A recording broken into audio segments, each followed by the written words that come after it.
Yeah, I'm excited to talk to you guys. Hi guys, my name is Tina Holmes. I'm Anna Ostrowski, and we're here with Colin Luz. So, I have. Didn't you miss me? There it is. He's like, no, I'm so glad she's gone. Okay, so I have your intro. So let me do that, and then we'll get started with questions. Okay. So, Sure.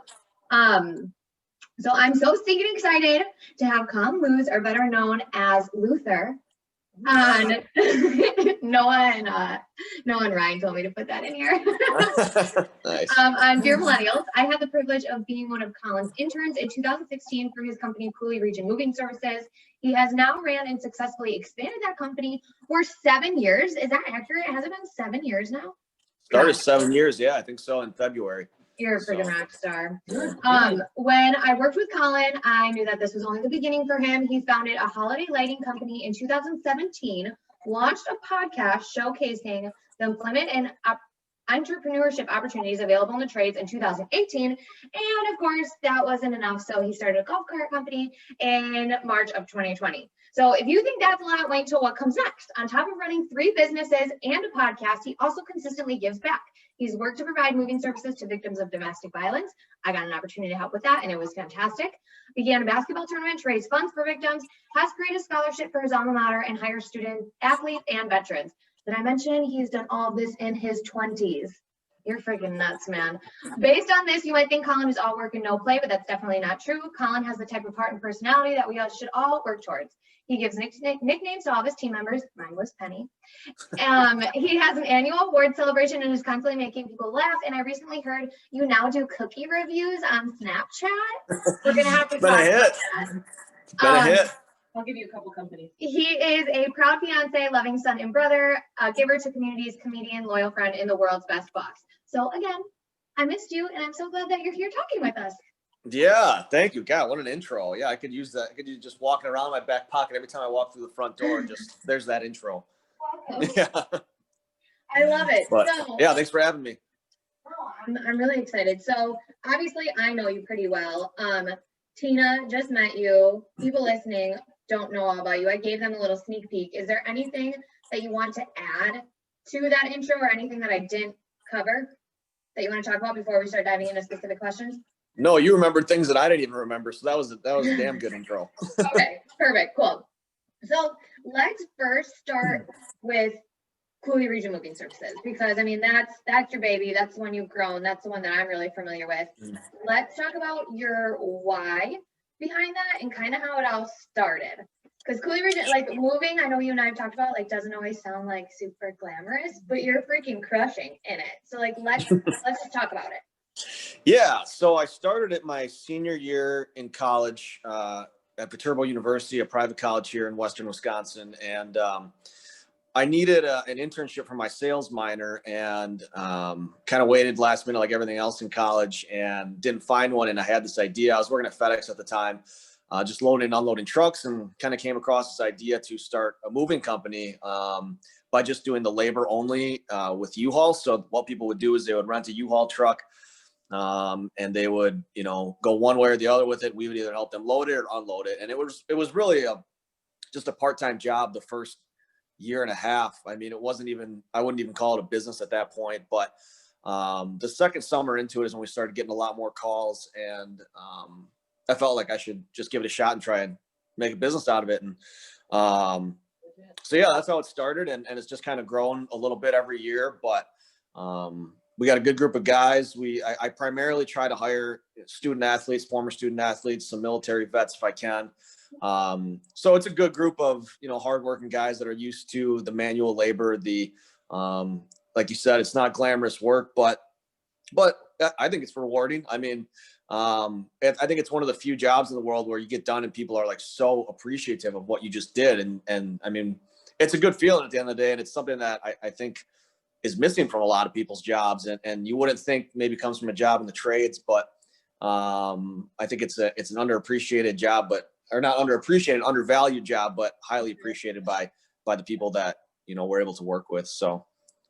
Oh yeah, I mean, I've seen notes that some of these people have left you. Haven't you gotten like treats and stuff like that? Like everyone. Yeah, people leave some generous tips if you do a good job, guys. So everyone here, as a part-time employee. Everyone starts at $13 an hour.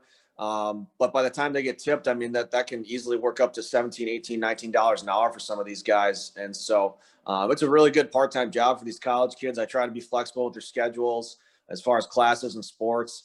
But it kind of works out because the summertime is the busiest time for us, and that's when they don't have school. And so that's when we hammer down and really, I mean, most of our business comes from Memorial Day to Labor Day is technically moving season. And that's when we do a lot of the jobs. So. Yeah. And now you expanded how far out you service, correct? And are you also still in the same like office place that you were in when I was there, or like walk me through kind of how much this has grown?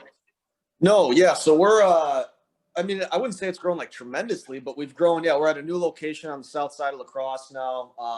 And so I've got my own little shop. I'll just show you real quick. Yeah, let me see. And it's kind of what I always wanted. Like with, it's just really it's a small office space, not huge, but then in the garage here we've got, we got poker table, we've got workout equipment over there. One of the golf carts too. We do some storage for people and stuff like that. So yeah, it's small, but it's got everything we need, and the guys like it. We utilize it, and so yeah. But as far as like the service area that we travel really within like 150 miles of La Crosse, Wisconsin. So that's kind of up to Minneapolis, Eau Claire, down to Madison, and recently we really started going to Northeast Iowa quite a bit, which is enticing to me. I think there's a bigger market down there than people give it credit for, and so that's kind of something I've just been looking at in the last year, really. But we'll see what happens with that. But I do like what we do, and yeah, we got a good group of guys, so makes all the difference. I know that Anna knows really well, and I'm a business owner myself, and it's really intriguing to learn like what really pushes you in the direction of that specific new business. So we learned about your first one, but like, how did the other endeavors kind of like pop up?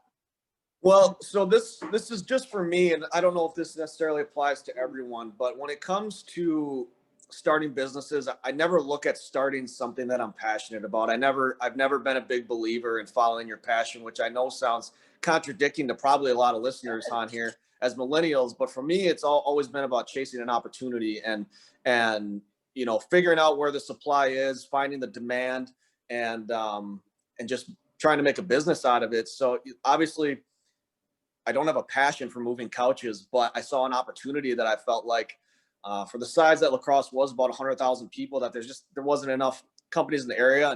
And I've always liked working with my hands. I was never very good at school. I mean, I did fine, but it just wasn't the kind of environment that I felt like I thrived in. And so I think having that self-awareness at a young age was really important.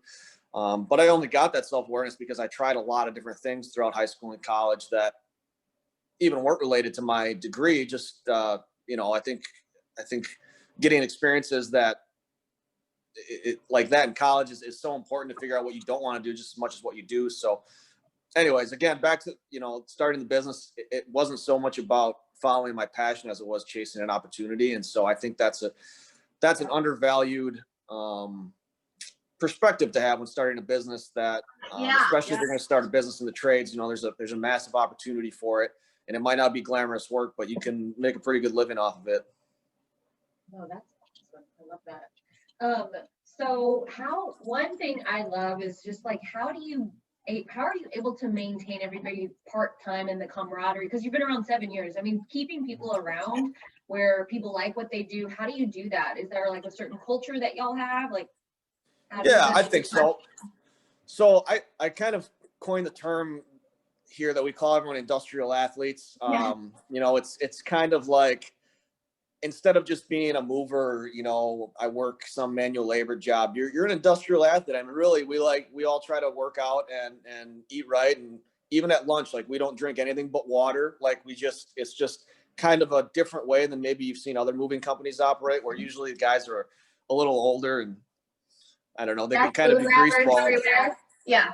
Yeah. So, we try to emphasize the sports aspect of it and keep it fun around here. But I actually don't have many guys that stay around very long. I mean, we have a lot of turnover because when classes change, or if they have their sports starting or they graduate. Right. You know, it's just, I've had a couple guys that have stuck around for several years, but for the most part, it's a lot of turnover. So it's a lot of kind of always proactively recruiting, like just looking where there might be some people that are looking for work, and having good connections with the UW lacrosse football team and basketball team has been very beneficial.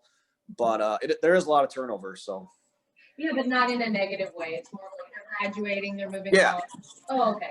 yeah, I would think so. So Well, I mean, such a good, and this I can say from experience, is like a really great place to start and learn different things about business, about being on a team, things like that. I mean, Colin's fantastic at that. So like, it's really good to have that experience before maybe moving into something else. So I want to talk a little bit about all the different things that you do for the community, because I know you do that obviously because you have a big heart, but I know you and I also talked about being on the marketing side of things that also, you know, is attractive to networking, and it builds your brand. So can we talk a little bit about that and maybe some tips you have around that? yeah, so when I went to Viterbo, I think the biggest thing they hammer home with students that go to school there and that graduate from there is this mindset of servant leadership, and that if you truly can find a passion to serve people, you can find success in anything. And so I think they did a really good job of that. I think that started or grew with me as I went to school there, and I just try to carry that through everything I do. So any business I start has never been to build some kind of monument to myself. It's been to serve people that I felt were underserved and to try to do it in a better way. And so when we I think it was that second or third year, we started doing free moves for What are you? That's gonna be $1 million call. That's gonna be. Yeah, no, it's all good. We'll get it later. That'll happen a couple times here probably, but yeah. Anyway, so we started doing, like, the third year in, we started doing free moves for victims of domestic violence, and that was something that I didn't like have a passion for. I didn't really know much about until we started doing it. But as I did my research, I felt like it was something that needed to be talked about a little more, something that I felt like we could immediately help serve and help some people that were in a tough situation. And so, but I knew the community would respond to that well too, because I'd never heard of another moving company doing something like that. Donating money to charity is one thing, but donating your time speaks another volume, I think. And so, anytime you're able to do something like that and you're in a position where you can help people, I figure you might as well do it. I mean, and that's probably more of a testament to my parents than me and the way that I think, but they did a good job of instilling that in me at a young age. And so that's been something that has been helpful for us. I will say though, we've gotten probably less calls than we ever have this year. And I don't know if it's a good or bad thing, but I want us off the top of my head say it's a bad thing, because I think with the pandemic and the lockdowns and people working from home, some of these women that have been in these abusive relationships are stuck. Like, they're really stuck now, because now their significant other is at home all the time working. Maybe they lost their job. And so we haven't gotten many calls this year. And I would say it's probably a concerning thing, and it's something that I think is happening around the nation, but it is something to keep in mind going forward in 2021. And this is something that, like, I have no, reason to want to be the only moving company to do this in Wisconsin. I want every moving company in Wisconsin to offer this. This isn't like me having a monopoly on domestic violence moves. I don't want that at all. It's just something that I want other people to utilize. I think it goes on way more than you think. So the more moving companies that offer it, the better. Oh, that's awesome. I was gonna just add on the topic of it, so it's different. Yeah, go ahead. Well, so I know you said, hey, I'm not one to necessarily chase your passion, but could your passion really be, because I feel like the common theme of what you're saying is serving others. Could that kind of indirectly be your passion in a way? Yeah, absolutely. And I think if that was everyone's passion, I think you'd see a lot more people that were running, successful businesses, having successful careers. But when you're in it for yourself and you're in it just for the money, it's hard to find that happiness that I think people so strive for. And so, yeah, I think absolutely serving people is my passion. And I think, however I need to do that isn't so much about, you know, what kind of business I start. It's just about where I see the demand and where I think I can find the supply to match it. It's so freaking smart. Like, it seems so obvious. It's kind of like, well, no shit, Anna. But like, there's not everyone who I think would think about things so logically and like from that supply demand aspect, but then also have that passion of serving others in the back for it's like a bigger purpose, not just for you. So I think it's great. Okay. I'm gonna change gears a little bit here. You also have like a lot going on in your personal life. I mean, you're close with your family. You have a fiance. You have a dog. You guys bought a house. I mean, like, you're not just like this person who's just like in their money man cave, just typing away all night. Like, you have fun too, and you enjoy life. So Tina and I have talked to a lot of women about that. And we find it's like, we go to therapy or we do yoga, like that kind of stuff. Is there anything that you can speak to more on male or female, but maybe more like on the male side that you find yourself doing that helps you balance? Well, I would probably just attest a lot of it to staying disciplined, to finding what kind of routines work for me, what kind of schedules work best for my personality and my lifestyle, and sticking to it. And this maybe isn't for everyone, but I feel like I find more freedom for myself when I just stay more disciplined. When I make schedules and make vision plans and have a vision for myself and where I want to go, I end up finding more free time to, like you said, have fun with my friends and do things like that. Because especially part of running a business, I don't like to be the one moving furniture every single time. Of course, you want to hire good people, and that's part of being a boss and an entrepreneur, is finding the right people to do the right things and at the right times. And so, I think, again, finding good help, staying disciplined, that's been my and having, just sticking to like working out and eating healthy and things like that. It's not so much like therapy or yoga, but it's just the daily disciplines of life that I think keep me on track and keep me focused, but allow me to also have more fun and do the things that I want to do. And so to me, and sometimes it's like self-imposed suffering. Sometimes I put myself like, I don't want to work out. I don't want to, take my dog for a walk when it's raining or snowing, but I know that it's just a part of my lifestyle, and it's what keeps me focused and disciplined. So.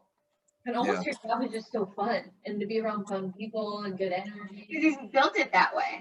Yeah. So it's not like you have to find an outlet to something fun. Yeah.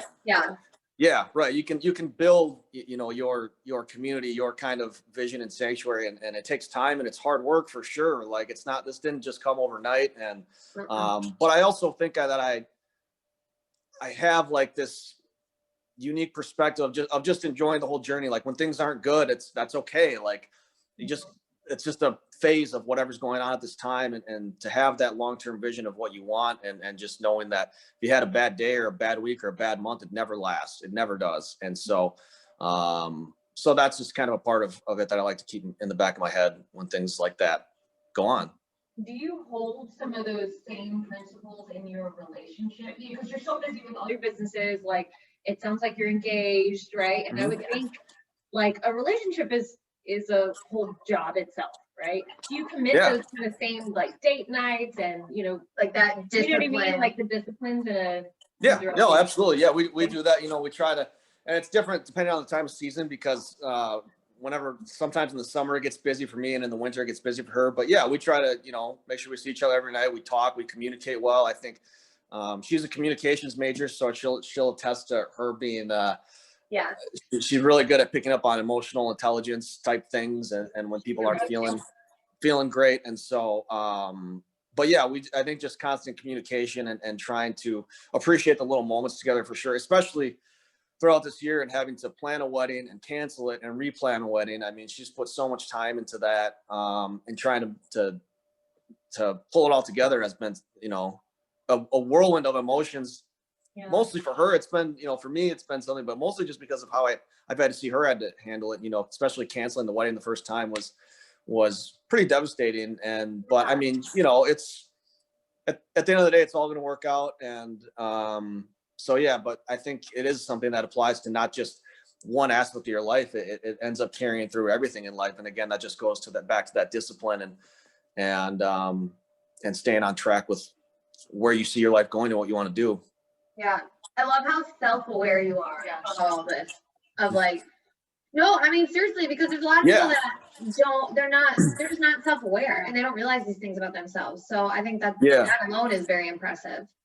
Yeah. And I think that's almost like the first step of anything in business or in life, is just realizing what you're good at, what you're not good at, who you can surround yourself to help you enhance those weaknesses and become better at those things.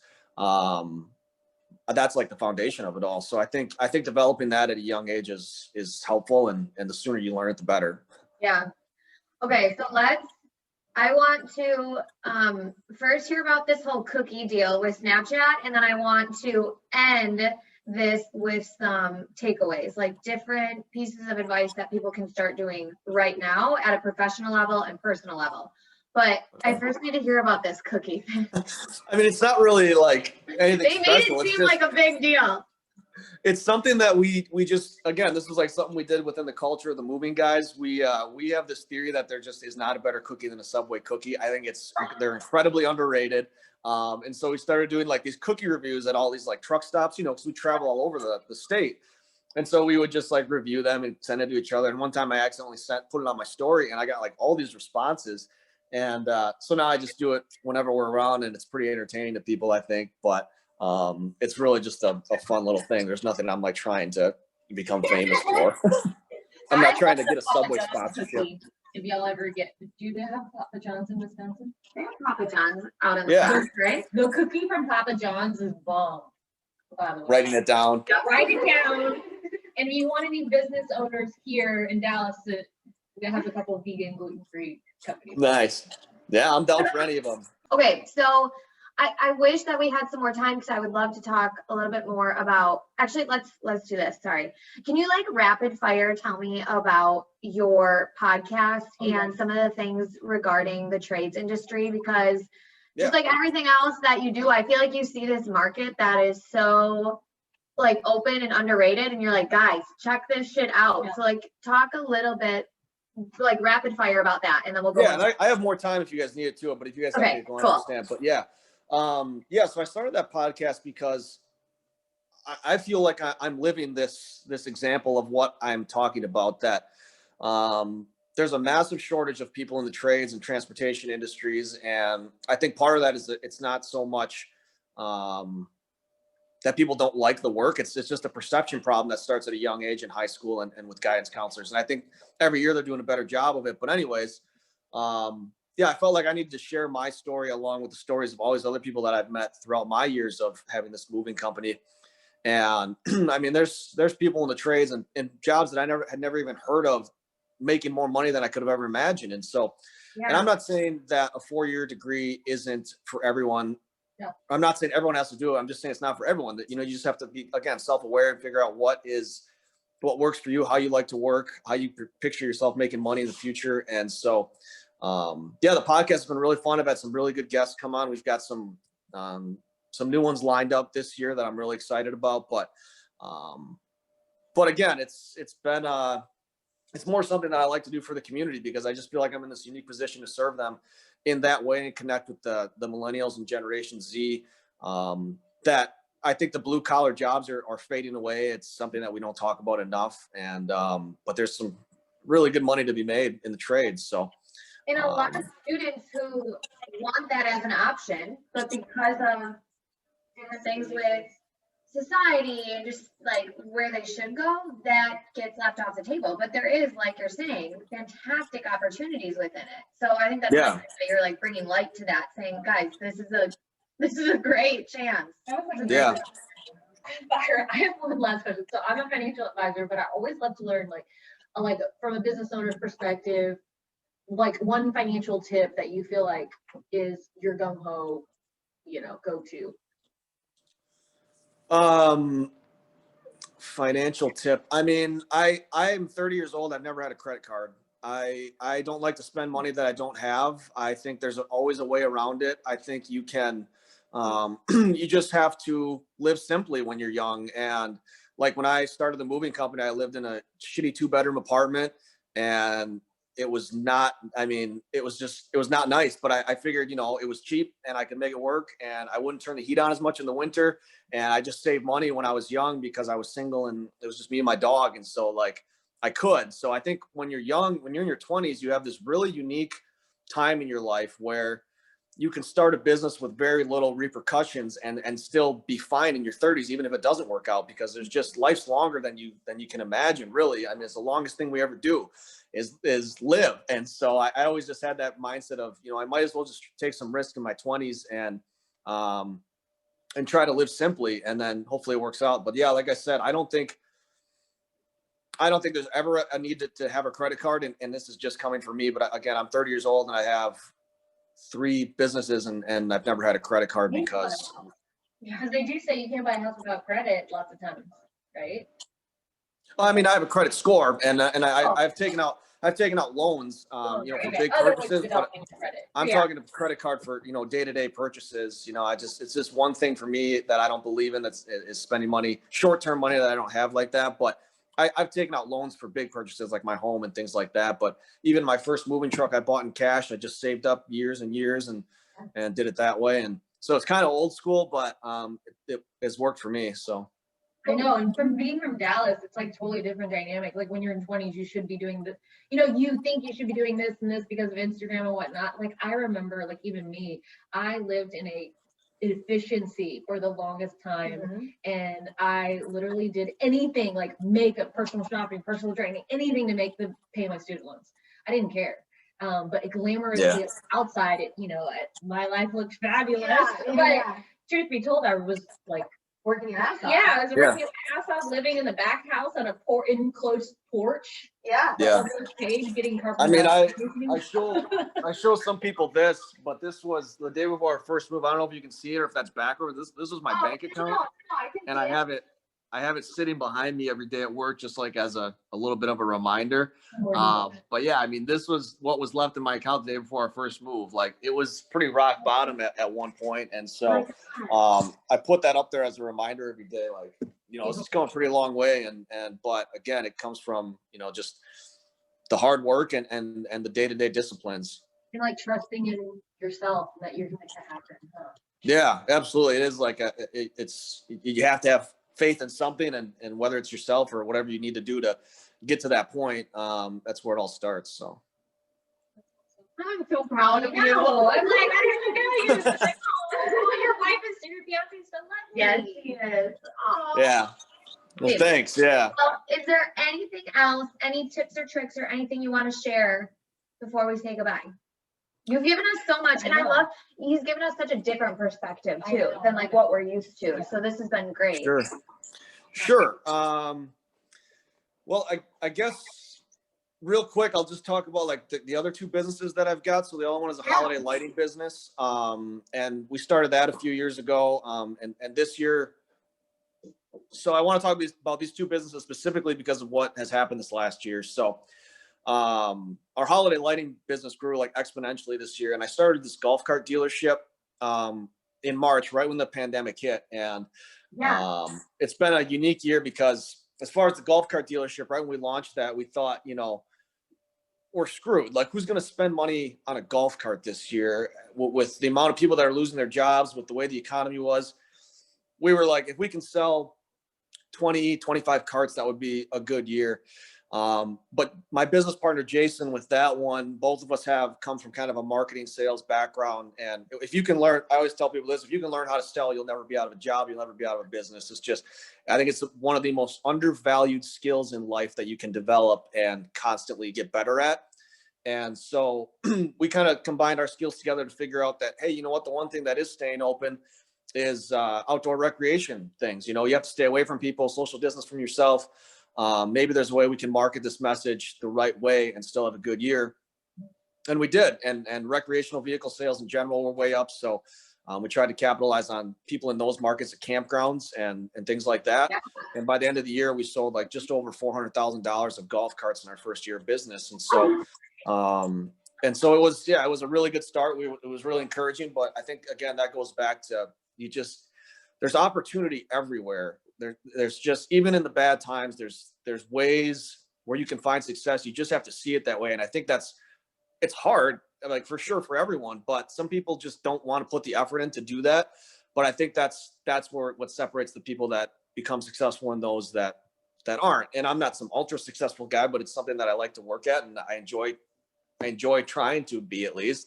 And then again, same thing with the holiday lighting business. We thought we're going to be in trouble. People aren't going to want to spend money on holiday lights on this year of all years. But we tried to market the message that this was such a down year for you. Ended on a high note with us, and let's get some lights on your house and whatever, spread the holiday cheer with your family. And yeah, so then we had like 17 accounts our first year. I think we had 25 last year, and then we're up to like 61 now. And so for a month of work, that's a really good return on investment for how much we make. And so we really enjoyed doing that.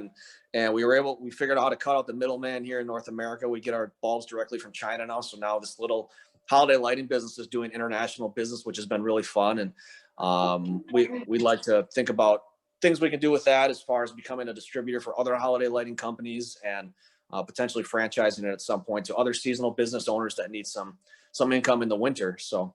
And that really solved the gap for you, because you said from Memorial Day to like the end of the summer is moving time, like busy. So now you've got, you know what I mean, like another busy season, I guess.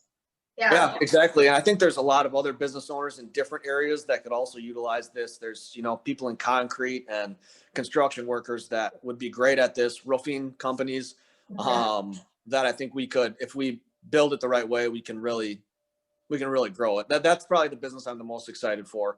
If I really had to pick one, I think there's just a lot of potential for that one. I like that. Well, as you were explaining it, Tina said how you were talking about there's always a solution. There's a way around it. Tina was like, that's a mindset. Yeah. Like that's what it really comes down to, is it being a mindset. Yeah, absolutely. And it is, but it's something that you develop over time. It's not, I don't know if you're necessarily born with it, but you just have to flip the switch and say, I'm done, waiting for someone else to take action on something. Like, I just have to just try this. And if it doesn't work, you're still going to learn a shit ton from it. It's just the experience of it all that I enjoy the most. But it is an absolute mindset. You just have to take ownership of the day-to-day things in your life. And when you implement discipline into it, you'd be surprised how quick your life can change. Switch flips when you're at your rock bottom, and sometimes that is for me. I'm like, I gotta work, figure it out. Yeah, I gotta make this work now. But it was yours kind of like slowly turning on, or it was like, oh, my bank account's down to a couple $10. Now I gotta like make this shit happen.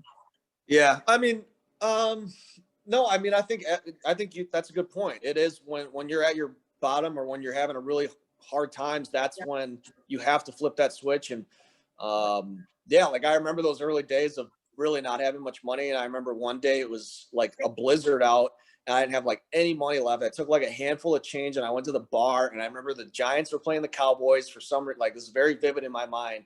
Wow. And it was just me in this bar, and I was just like, what am I going to do with my life here? Like, do I really want to pursue this moving company?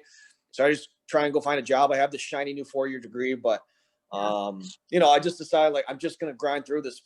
I think one thing I would like to say about entrepreneurship is, if you're going to start something, you got to stick with it for at least a year and a half.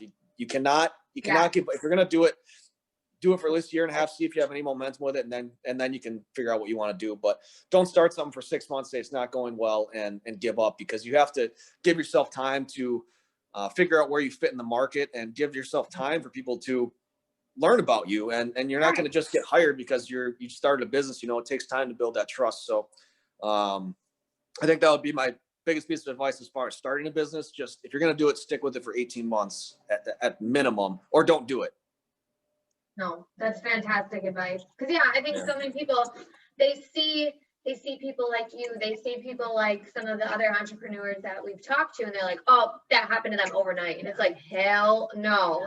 It took them a lot of time, a lot of hard work. And if they're not seeing those results right away, they immediately give up. One more thing real quick. Tina just brought up your network. I've had a couple, I guess. One that stuck out to me in the early days was, her name was Misty Lau, and she owns dance studio actually up in Alaska, but she's licensed her studio affiliation now. So she has like 700 dance studios that she helps now throughout the country, but she was helpful in the early days. I guess I don't have like a ton that I say I go back to a lot. There's some books that I've read that I really like that I go back to every once in a while to reiterate kind of how I want to go about my life. And there's some other podcasts I follow that I think have some really good content on it, but I don't really have like a ton of mentors that I look up to. I think it's good to have a mentor at times, but at other times you just have to own up to it and just figure out what works for you and just go for it. But Yeah. That's different for everyone for sure. No, absolutely. Well, I love today's session. It was just not your cookie cutter advice, but very meaningful to me. And I'm sure you, because you Good. Yeah. So I'm super impressed. I've only known you for like 30 minutes. But, and I also really love like the humbleness that you have and what you do and like really logical about it. I think being in Dallas, it kind of changes your perspective, so when you come across someone like yourself, it's like, I don't know, it's refreshing. Yeah. So thank you so much for just like doing what you're doing, living your life, and keep inspiring.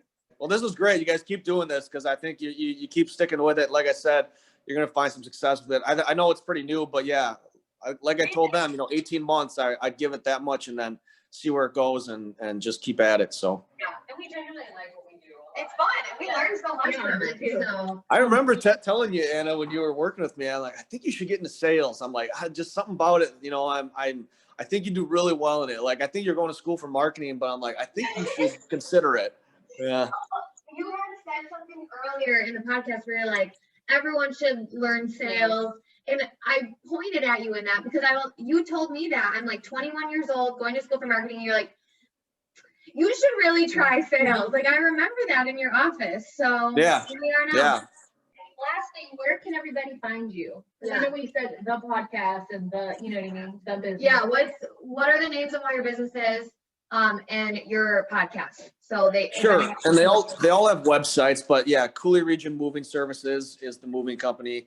Holiday Heroes Lighting Installation is the Christmas lights. And then Copperhead Carts is the golf cart dealership. And then the podcast is called the Skills Gap Podcast. And the website for that is sgpodcast.net. And then the other ones you can look up on, Facebook, and we have websites for those too. But well, you have a good rest of your day, Colin. It was so good to see you. Yeah, you too. Thanks again, guys.